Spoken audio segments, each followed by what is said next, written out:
जिन्होंने इसकी कंस्ट्रक्शन में हिस्सा डाला, जिन्होंने इसके लिए जो तमाम चंदा था वो जमा किया था, उन लोगों का नाम मौजूद है, उनके नाम की तख्तियाँ आज भी वहाँ पर अवेज़ा हैं। और सिख मज़हब के अंदर नाज़रीन अपनी हिफाजत के लिए हथियार उठाने का जो कॉन्सेप्ट है, सबसे पहले इन्हीं गुरु के बारे में कहा जाता है कि उन्होंने इसका आगाज़ किया था।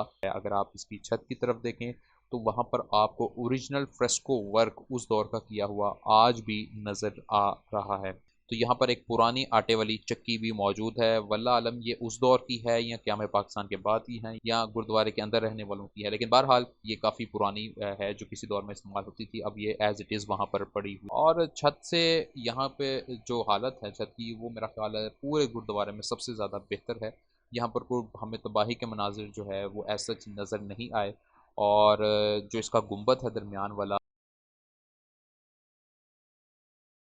बिस्मिल्लाहिर्रहमानिर्रहीम, अस्सलाम वालेकुम नाज़रीन, देख रहे हैं आप व्लॉगमेंट्री और मैं हूँ आपके साथ आपका मेज़बान साद ज़ाहिद। ऑडियो सीरीज़ की इस एक और एपिसोड में आपको खुशामदीद कहता हूँ। और नाज़रीन, आज की इस वीडियो में हम बात करेंगे लाहौर के एक इंतहाई खूबसूरत और बेहतर हालत में मौजूद गुरुद्वारे की।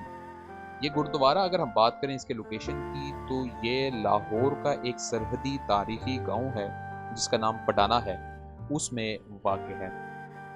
ये गांव नाजरीन इंतहाई अहमियत का हामिल हुआ करता था। और यहाँ पर दो मोनूमेंट्स मौजूद हैं, जिनमें से एक तो ये गुरुद्वारा है और दूसरा हवेली ज्वाला सिंह सिंधु। और हवेली ज्वाला सिंह सिंधु के ऊपर एक ऑलरेडी चैनल पर वीडियो मौजूद है जिसमें हमने इस हवेली को ओन करने वाले सरदार साहब से इंटरव्यू किया था, जिसमें उन्होंने इस हवेली के हवाले से, इस गांव के हवाले से जो तफसीलात हैं उससे आगाह किया था। उस वीडियो को लाजमी फॉलो कीजिएगा, क्योंकि उसके बगैर आप इस गांव की अहमियत को सही अंदाज में नहीं समझ पाएंगे। अब हम बात करते हैं इस गुरुद्वारे के हवाले से। तो ये गुरुद्वारा जिस गुरु से मंसूब है वो सिख मत के छठे गुरु गुरु हर गोबिंद सिंह हैं।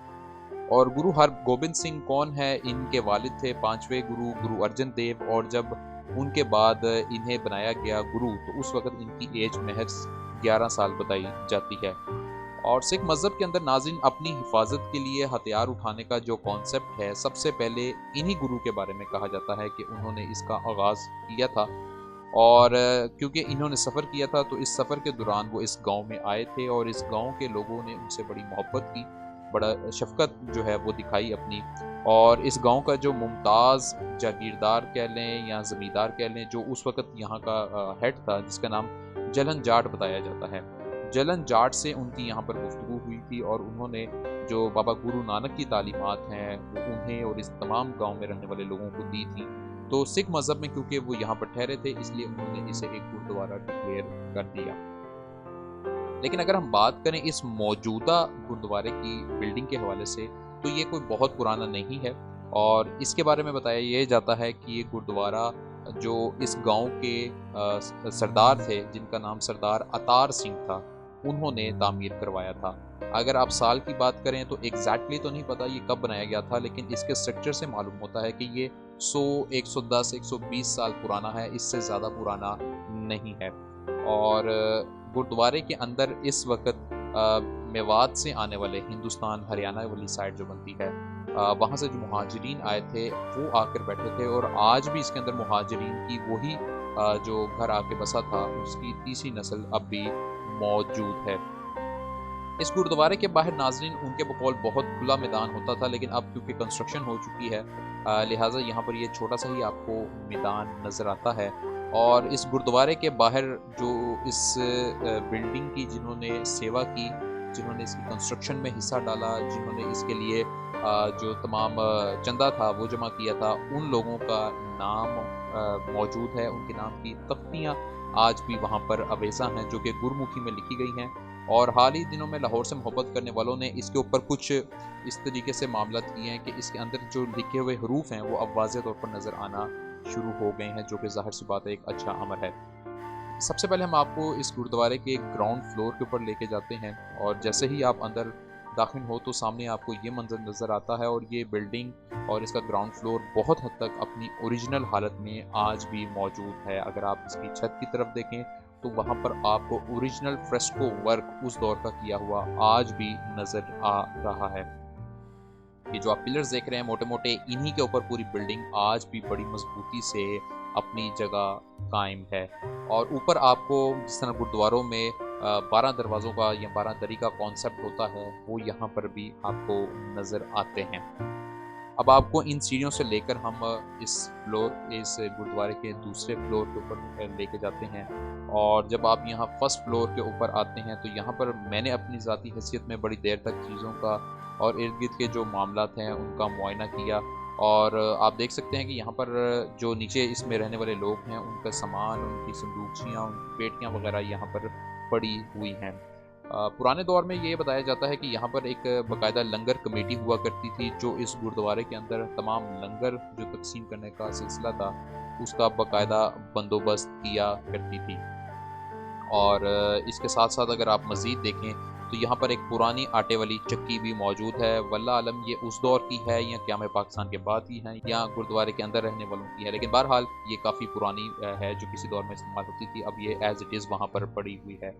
यहाँ से अगर आप बैक साइड का व्यू देखें तो आपको एक खुला सरसब्ज़ मैदान नज़र आता है, और जो काफ़ी हद तक अभी भी खाली पड़ा हुआ है।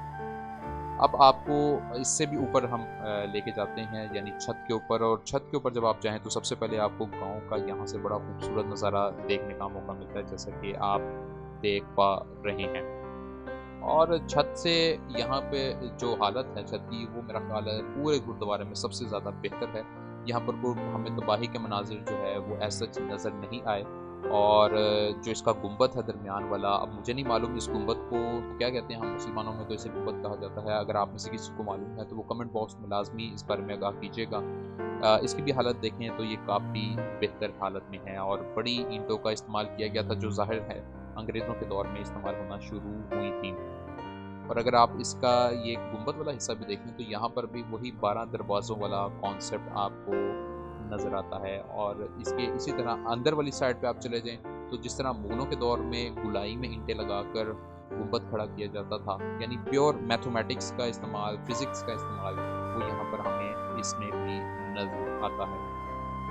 और अब तक मैंने लाहौर के जितने भी गुरुद्वारे विज़िट किए हैं जो अनएक्टिव हैं, उनमें ये गुरुद्वारा अब तक की सबसे बेहतरीन हालत में मौजूद है।